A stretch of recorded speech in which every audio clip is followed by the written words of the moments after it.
आज की कहानी में हम जानेंगे कि अकेलेपन का असली अर्थ क्या है और कैसे इसे अपनाकर हम अपने जीवन में शांति और सच्चाई पा सकते हैं। नमस्कार दोस्तों, आपका स्वागत है हमारे चैनल में, जहां हम बुद्ध के अनमोल उपदेशों को कहानी के माध्यम से आपके सामने लाते हैं। तो आइए इस ज्ञान यात्रा पर चलते हैं। एक बार गौतम बुद्ध अपने शिष्यों के साथ एक गांव से गुजर रहे थे। अचानक उन्होंने एक शिष्य को उदास देखा। वह शिष्य अपने विचारों में खोया हुआ था और ऐसा प्रतीत हो रहा था कि वह किसी गहरे दुख में है। बुद्ध ने उसे पास बुलाया और पूछा, क्या बात है, तुम इतने उदास क्यों हो? शिष्य ने उत्तर दिया, भगवान, मैं अकेलापन महसूस कर रहा हूं। मुझे लगता है कि इस दुनिया में मेरे साथ कोई नहीं है। बुद्ध मुस्कुराए और बोले, अकेलापन कोई शाप नहीं बल्कि एक वरदान है।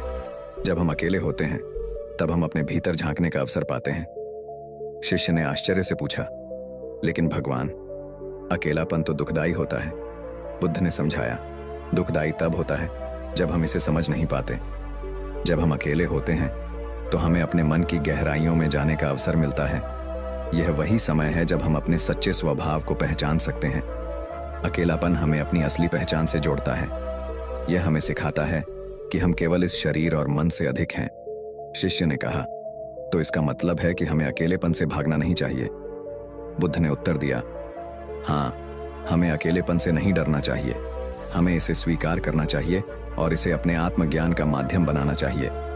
उन्होंने आगे कहा, जब तुम अकेले होते हो तब ध्यान करो, अपने विचारों को शांत करो और अपने भीतर के सत्य को जानो। शिष्य ने बुद्ध की बातों को समझा और उसके मन में शांति का अनुभव हुआ। उसने सोचा कि अब वह अकेलेपन को अपने आध्यात्मिक विकास का साधन बनाएगा। बुद्ध ने शिष्य से कहा, याद रखो, जीवन में सबसे महत्वपूर्ण यात्रा वह है जो तुम्हें तुम्हारे भीतर ले जाती है, और वह यात्रा तब शुरू होती है जब तुम अकेले होते हो। शिष्य ने बुद्ध को प्रणाम किया और अपने जीवन में अकेलेपन का महत्व समझा।